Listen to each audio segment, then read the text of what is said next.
कह रहे हैं कि स्टूडेंट के लिए भी बस का किराया फ्री होना चाहिए।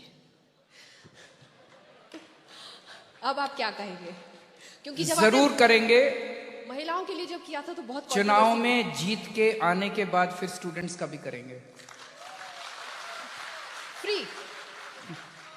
How will you sustain it? How will you पे फॉर इट? पैसा कहां से आएगा? वो निधि जी पूछ रही हैं कि पैसा कहां से आएगा। तो जब हमने महिलाओं का फ्री किया था, यही प्रश्न मुझसे विपक्षी पार्टियों ने पूछा था कि पैसा कहां से आएगा, आप तो सरकार को डुबो दोगे। विपक्षी पार्टियों ने कहा कि अगर उनकी सरकार आई तो वो महिलाओं का फ्री किराया बंद कर देंगे। मैं बताता हूं पैसा कहां से आ रहा है। अभी एक राज्य के मुख्यमंत्री हैं, उन्होंने अपने लिए पर्सनल इस्तेमाल के लिए हवाई जहाज खरीदा है। जैसे आप कार खरीदते हैं अपने लिए, उन्होंने अपने लिए हवाई जहाज खरीदा है, 190 करोड़ का है। हमें महिलाओं का किराया फ्री करने में 140 करोड़ खर्च करने पड़े, तो जहाज से कम। मैं जहाज से कम, तो मैंने अपने लिए जहाज नहीं खरीदा।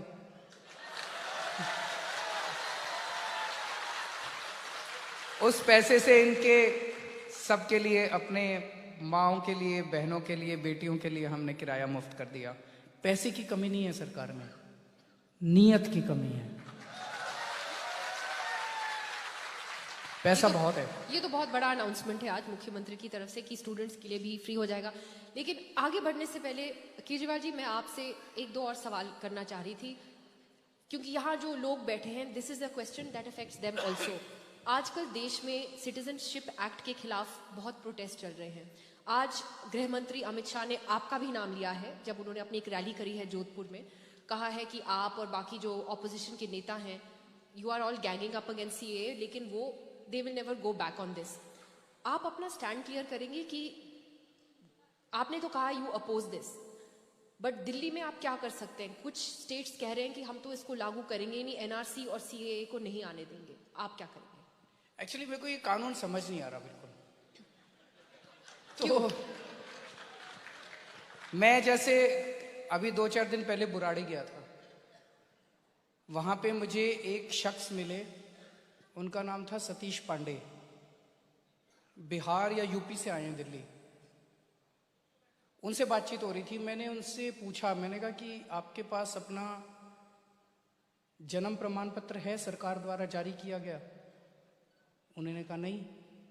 बोले मैं तो घर में पैदा हुआ था और उन दिनों में तो कोई प्रमाण पत्र वगैरह तो कहाँ होते थे।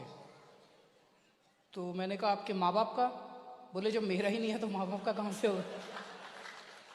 तो मैंने कहा फिर क्या करोगे? फिर तो आपको देश छोड़ के जाना पड़ेगा। तो ये मेरे को समझ नहीं आ रहा कि आप में से कितने ऐसे लोग हैं जिनके पास सरकार द्वारा जारी किया गया अपना प्रमाण पत्र है और अपने माँ बाप का प्रमाण पत्र है। जरा हाथ खड़े कर दो। बहुत कम लोग हैं। 10 या 12 लोग हैं पूरे ऑडियंस में, और इसमें 700-800 लोग बैठे हैं, उससे ज्यादा बैठे हैं। 1000 के करीब लोग बैठे हैं। हाँ, 1000 और 15-20 लोगों के हाथ उठे हैं। बाकी सबको देश छोड़ के जाना पड़ेगा, चाहे वो हिंदू हो या मुसलमान। चाहे हिंदू हो। ये एक गलत फहमी है। उन्होंने, पांडे जी ने मेरे से कहा कि सर मैं तो हिंदू हूं। तो मैंने कहा कि कानून में ये लिखा है कि जो पाकिस्तान से हिंदू आएगा उसके कागज केंद्र सरकार बनवा देगी। भारत का जो हिंदू होगा उसके पास कागज नहीं होंगे तो उसे देश छोड़ के जाना पड़ेगा। आप कब पढ़ लो कानून, अगर मैं गलत हूं तो। वो तो लेकिन तो मैं ये सोचने की कोशिश कर रहा था, ये इस कानून की जरूरत, पाकिस्तान के हिंदुओं से तो इतना प्यार, और हमारे देश के हिंदुओं को देश छोड़ के जाना पड़ेगा, कागज नहीं होंगे तो। ये तो इस कानून की जरूरत क्या थी? अभी नौकरी है नहीं लोगों के पास, दुकानें बंद हो रही हैं, अर्थव्यवस्था का बुरा हाल है।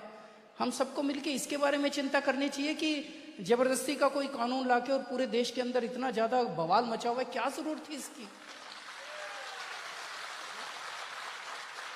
तो आप पूरा का पूरा विरोध कर रहे हैं सीएए और एनआरसी का, और हालांकि गृह मंत्री और प्रधानमंत्री बार बार कह रहे हैं पिछले कुछ दिनों में कि इसका हमने कोई लिंक नहीं किया है। गृह मंत्री ने कल ये भी कहा है कि एनआरसी की तो अभी हम बात ही नहीं कर रहे हैं। कब करेंगे? अभी कह रहे हैं अभी बात नहीं हो रही। कब करेंगे, मैं आपसे पूछ रहा हूँ। आप तो इतनी बड़ी पत्रकार है, आपको तो पता होगा। अब उन्होंने तो मैनिफेस्टो में डाला है एनआरसी करेंगे, बोला भी है, पहले पार्लियामेंट में भी बोला है। सो वो कभी ना कभी तो करेंगे ना। वो देखिए, शब्दों के छलावे से कोई फायदा नहीं है, वाक्यों के भाषा के छलावे से कोई फायदा नहीं है। इस कानून की इस देश को कोई जरूरत नहीं है। अपने देश के अंदर बहुत बेरोजगारी है। वो कह रहे हैं पाकिस्तान से 2 करोड़ हिंदू लाएंगे, उनको कहाँ बसाएंगे जी? अपने बच्चों के लिए नौकरी नहीं है, अपने बच्चों के लिए घर नहीं है, वहां से लाके 2 करोड़ लोगों को कहाँ बसाएंगे, कहाँ नौकरी देंगे, कहाँ उनको घर देंगे? अपने वालों को तो कर लो पहले, फिर ले आएंगे, बाकी दुनिया को भी ले आएंगे फिर।